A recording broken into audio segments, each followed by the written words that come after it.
Hello, friends. Welcome to Nimal Bank. I'm Piyush Jain, and today we are bringing to you a new corporate conversation. A new company which is bringing out its IPO and is going to get listed very soon on the bourses. This IPO also perhaps is going to be the first one where a new T+3 cycle is going to be implemented. So perhaps some more excitement will be on the anvil. Let me now introduce the company, which is DOMS Industries, and let me now welcome the management, Mr. Santosh Rasiklal Raveshia, the managing director of the company, and Mr. Rahul Shah, the CFO of the company. Gentlemen, welcome to the show. Piyush, thank you for having us today with you. Thank you. So, first of all the best wishes to you for the IPO. And I was actually looking at the numbers. The journey has been quite strong over the last 2 3 years. Revenue has grown by very strong margins. EBITDA margins have almost doubled. So, before we go into the numbers, help us understand how has been the business journey for you. How basically the business model of the company is, because as you understand, you have more corporate promoters. So how the entire journey has been for you? So basically, if I take you through a little bit of past, we started as an we started the company was started by our visionary founders. My father, late Sri Rasikbhai Raveshia, and my uncle, late Sri Manubhai Rajani. The core objective of them was to set up a pencil manufacturing business and reach out to their consumer to service them the best possible product could be available in Indian possibilities. So, sir, जो initial journey है वो हमारा जो शुरू हुआ वो as an OEM pencil maker शुरू हुआ. ऑफ कोर्स इस जर्नी में हमने एडिशन किया. हमारी एक पर्टिकुलर प्रोडक्ट है क्रेयॉन्स, जो हमने और उसको ऐड किया हमारे ओईएम स्ट्रक्चर में. सो सर 2005 ये साल था जहाँ पे कंपनी डिसाइडेड कि we will have our own brand, and this was the year when Doms got discovered. What we have done is we have been very gradual in terms of taking decisions. So हमने 2005 के बाद little bye little, state by state अपने Doms को establish हम करते आए. ये जरूर हमने ध्यान रखा कि जब हम डॉम्स को एस्टैब्लिश कर रहे हैं, ऐसा नहीं हो कि हम सारे स्टेट्स में एक साथ में अपने आप को लॉन्च कर ले और हमको किसी भी स्टेट को जस्टिफाई करने का मौका नहीं मिले. तो हमने ऐसे में वर्किंग कैपिटल का भी इशू आ जाता है. यस, और हमारी जो जर्नी थी वो एज एन ओईएम रही है. सो असेस टू लार्जर कैपिटल्स भी उन टाइम में नहीं था. तो हम बहुत ही कॉन्शियस रहे. हमने एक एक स्टेट को हम केटर करते गए, वहां पे अपने आप को फुल्ली जस्टिफाई करते गए और हम आगे बढ़ते गए. सो आज as a company we are present across all the 28 states and union territories. हमारी जो सर ये बेसिकली जर्नी रही है, यहाँ पे एक बहुत ही इम्पोर्टेंट इवेंट था जहाँ पे 2012 में हम हमारे जो पार्टनर्स है फीला, उनको डॉम्स में ऑनबोर्ड कर पाए थे. मेनली ये जो डिसीजन था वो हमारी जो जर्नी को एक्सेलरेट करने के लिए लिया गया था. और 2000 के बाद 2012 के बाद फीला और हमारी टीम ने बहुत ही अच्छी तरह से डॉम्स के ग्रोथ के ऊपर काम किया है. ऑलरेडी पिछले जो हमारे 3 साल के जो रिजल्ट्स हैं वो सेल्फ एक्सप्लेन करते हैं इस पर्टिकुलर जर्नी को. ऑल्सो सर हमारी जो हमारे जो फैमिली की और हमारे जो पूरे ग्रुप की एक बिलीफ रही है कि हम विद पार्टनरशिप हम बेटर ग्रो कर पा रहे हैं. तो हमने जब हमको पेपर स्टेशनरी में हमको एंटर करना था, तो हमारी जो पार्टनरशिप है विद गाला फैमिली, जहाँ पे हम पेपर स्टेशनरी में एंटर कर पाए थ्रू पायनियर स्टेशनरी. फर्दर हमको एंटर करना था टॉय बिजनेस में, उस बिजनेस को समझना था. तो वहाँ पे मंगला फैमिली के थ्रू हम क्लैपजॉय इनोवेशंस में हम एंटर कर पाए, जहाँ पे हमारे पास 30% इक्विटी है आज कंपनी की, और पायनियर में हमारे पास 51% इक्विटी है उस पर्टिकुलर पायनियर स्टेशनरी कंपनी की। फर्दर जब हमें एक हमारा बहुत ही इम्पोर्टेंट बैकवर्ड इंटीग्रेशन था, जो ज्योमेट्री बॉक्स का जो मेटल बॉक्स होते हैं, सो वहाँ पे हम करोड़िया फैमिली जो है उनके साथ हम पार्टनरशिप कर पाए हैं, और we got access to this particular backward integration. So ये सर सारी जर्नी काफी इंटरेस्टिंग और काफी एक्साइटिंग रही है। Combination of organic and inorganic का मिक्स रहा है, और आगे भी हम यही देखते हैं कि इसी पर्टिकुलर कल्चर को कंटिन्यू करें।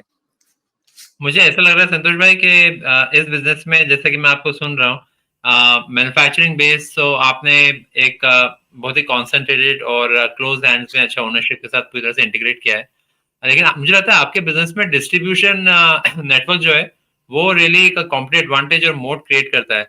सो ये थोड़ा सा और बताइए कि डिस्ट्रीब्यूशन नेटवर्क में किस तरीके से अभी हम लोग कमांड कर रहे हैं, कितने रिटेलर्स या कितने सॉर्ट डिस्ट्रीब्यूटर्स का फुटप्रिंट है अभी आपके पास? सर जैसे मैंने एक्सप्रेस किया था कि हम लोग बहुत ही कॉन्शियस रहे पूरी ये जर्नी में, एंड हमने ये हमेशा हम ये स्पेसिफिक रहे कि हम जहाँ पे भी हम एंटर करें वहाँ पे बहुत ही कंसंट्रेटेड लेवल के ऊपर हम एंटर करें। सो हमारा जो हमारे आज जो 120 के ऊपर हमारे प्लस हमारे जो सुपर स्टॉकिस्ट हैं, फर्दर जो 4000 डिस्ट्रीब्यूटर्स को केटर करते हैं, और ये जो 4000 डिस्ट्रीब्यूटर है वो फर्दर 1,20,000 रिटेल टच पॉइंट्स को केटर करते हैं। पर सर आपको जो थोड़ा इंडिफरेंट डॉम्स में देखने मिलेगा कि अक्रॉस दिस इयर्स डॉम्स परिवार की तरह इस पर्टिकुलर ट्रेड में उभर के आया है। प्रोबेबली हमारे जो ये डिस्ट्रीब्यूशन पॉइंट्स है वही हमारे ब्रांड एम्बेसडर्स रहे हैं। सो मैं ये कंफर्म करता हूँ कि आपने बहुत ज्यादा डॉम्स की एडवर्टाइजमेंट्स और वो सब बहुत ही ज्यादा नहीं देखी होगी, पर हमारे जो ये 1,20,000 एम्बेसडर्स हैं वही अपने आप में सर हमारे जो सेलिब्रिटीज रहे हैं, जो हमारी प्रोडक्ट को रोजाना एंडोर्स करते हैं हमारे कंज्यूमर को। मुझे इसी पॉइंट को राहुल भाई के पास लाइन दीजिए। राहुल भाई, वर्किंग कैपिटल कैसे मैनेज होता है पूरे डिस्ट्रीब्यूशन चैनल में? लाइक इन द एंड आपके लिए कैसे वर्क करता है? कितना क्रेडिट पीरियड रहता है, या नेगेटिव है, पॉजिटिव है, कैसे मैनेज होता है? सर ओवर द इयर्स आप देखेंगे सर हमने हमारे डिस्ट्रीब्यूशन नेटवर्क को एकदम डिसिप्लिन करने की कोशिश की है। आज हमारे जो almost 70% of our business comes from general trade, वहाँ पे it is more like a cash and carry, like a advance based payment model. So वो सर हमें एडवांस पेमेंट करते हैं जिसके बेसिस पे we supply goods to them. Sir similarly जो हमारा एक्सपोर्ट है राहुल भाई, एक बीच में इंटरप्ट कर रहा हूँ, मतलब आप जो बात कर रहे हैं इसमें आप डायरेक्टली डिस्ट्रीब्यूटर्स को सेल कर रहे हैं? सर हम सुपर स्टॉकिस्ट को सेल करते हैं। सुपर स्टॉकिस्ट सेल करते हैं। यहाँ पे सुपर स्टॉकिस्ट आपको एडवांस में पेमेंट कर रहे हैं? Yes sir. तो ये तो नेगेटिव वर्किंग कैपिटल होगा। ठीक है sir. Sir negative working capital नहीं है, क्योंकि सर वर्किंग कैपिटल में सर दूसरा एक चीज है कि आज सर हम we are spread across so many products. Sir हम ऑलमोस्ट 25 प्लस प्रोडक्ट्स मैन्युफैक्चर करते हैं अक्रॉस 7 कैटेगरीज, और ये सारे प्रोडक्ट्स हमारे फैसिलिटीज में बनते हैं।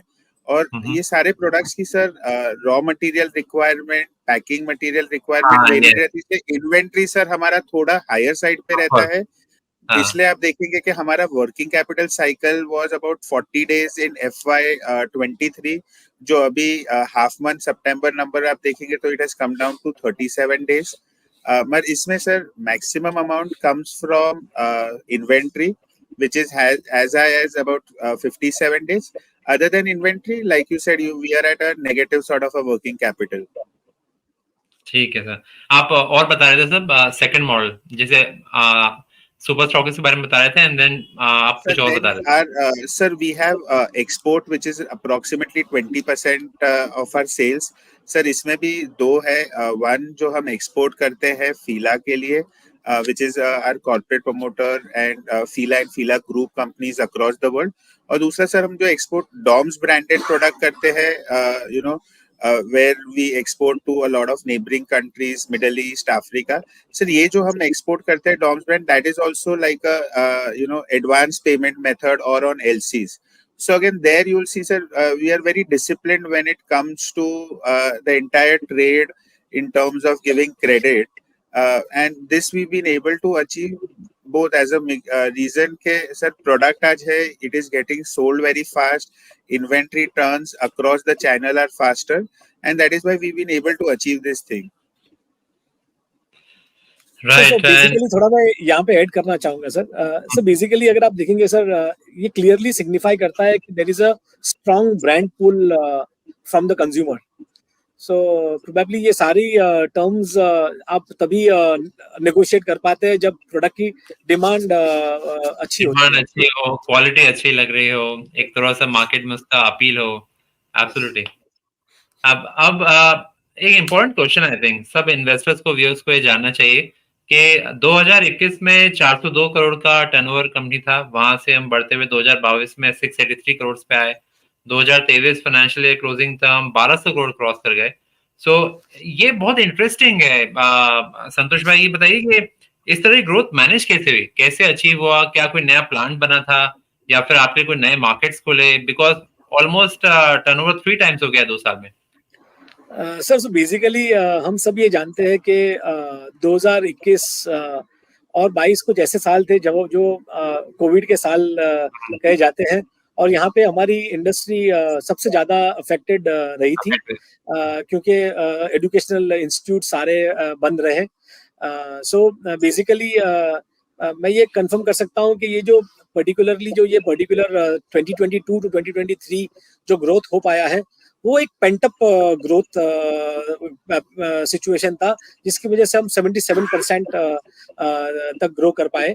और हमारे लिए सर इम्पोर्टेंट ये है कि हम कितना मार्केट शेयर ले पा रहे हैं. सो मैं ये कंफर्म करना चाहूंगा कि थ्रू दिस जर्नी हम हमारा जो मार्केट शेयर है वो 8% से बढ़ा के लगभग 12% तक ले जा पाए थे. आज अभी सब कुछ normal, the conditions are very normal. So मैं ये शेयर करना चाहूंगा कि सर हमने अभी हमारा हाफ ईयर कंप्लीट किया है, जहाँ पे हमने 760 करोड़ का रेवेन्यू टच किया है. आप ऑलमोस्ट 1500 करोड़ की बात कर रहे हैं. अभी हम प्रोजेक्ट तो नहीं कर सकते, नो फॉरवर्ड लुकिंग, लेकिन अगर मैं सिर्फ इसको एनालाइज करूं तो ये लग रहा है कि पिछले साल से भी काफी अच्छा ग्रोथ दिख रहा है फर्स्ट हाफ में. सर हमारे लिए सर बहुत ही इम्पोर्टेंट है कि सर हम कैसे हमारा मार्केट शेयर को सर बेटर करें, और हमें ये हमेशा हम ये एस्पायर्ड रहते हैं कि हमारा जो एक 3x का जो हमारा एसेट टर्न है उसको हम कैसे मैनेज कर पाए आने वाली हमारी जर्नी में. So this is what Piyush भाई we would be more focused on. Sure, ये बहुत अच्छा पॉइंट है. मैं इसी क्वेश्चन पे आया था राहुल भाई कि अभी कैपेसिटी यूटिलाइजेशन कहाँ पर है? सर कैपेसिटी यूटिलाइजेशन ओवरऑल देखे तो there are some products where our capacity utilization is as high as about 94%. Sir जैसे FY23 की बात करें तो सर हमारा पेंसिल प्रोडक्शन कैपेसिटी था सालाना 150 करोड़ पेंसिल का, and we sold about 140 crore. So you know that's as high as. And then there are certain products where we are utilizing approximately 80%. तो सर वो रेंज में है. अभी जैसे मार्केट में सर डिमांड ज्यादा है, यही मद्देनजर रखते हुए we are embarking on this large capital expenditure drive to increase our capacities. So recently कितने से एक्सपैंड कर रहे हैं? Sir, in January 23, sir, we've acquired a large parcel of land spread across almost 44 acres, right opposite our current manufacturing unit in Umargaon. Sir जो IPO से हम अभी race करने वाले हैं, फ्रेश इशू ऑफ 350, उसमें से 280 करोड़ जो केपेक्स के लिए हम यूज करेंगे, that will be to set up manufacturing infrastructure on this newly acquired land, where we'll be increasing our capacities for writing instruments, adding new products like highlighters, increasing capacity for markers, sketch pens.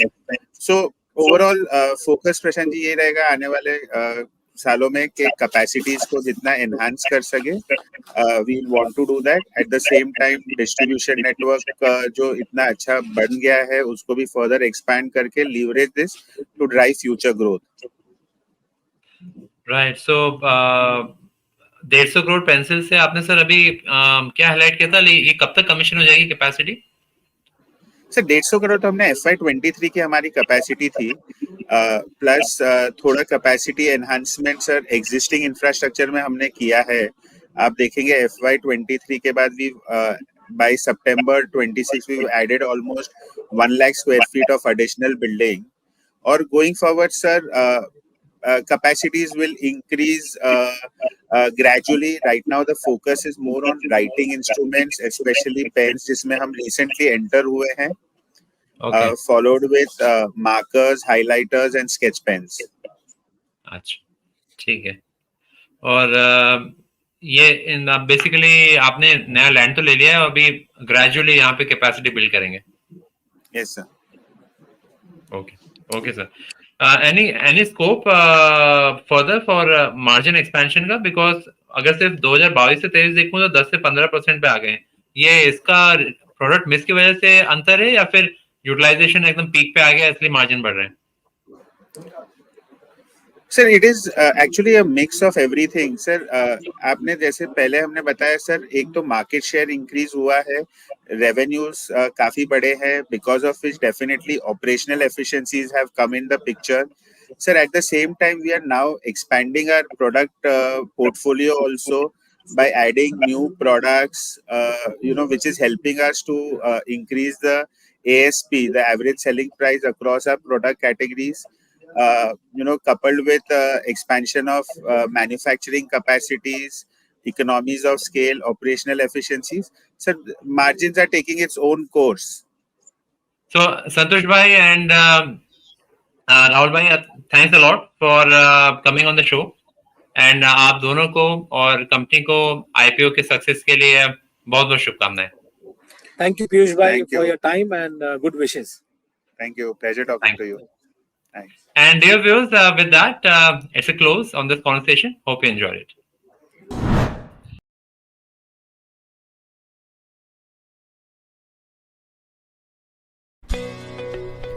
Subscribe to our YouTube channel and click on the bell icon to never miss an update from Nirmal Bang.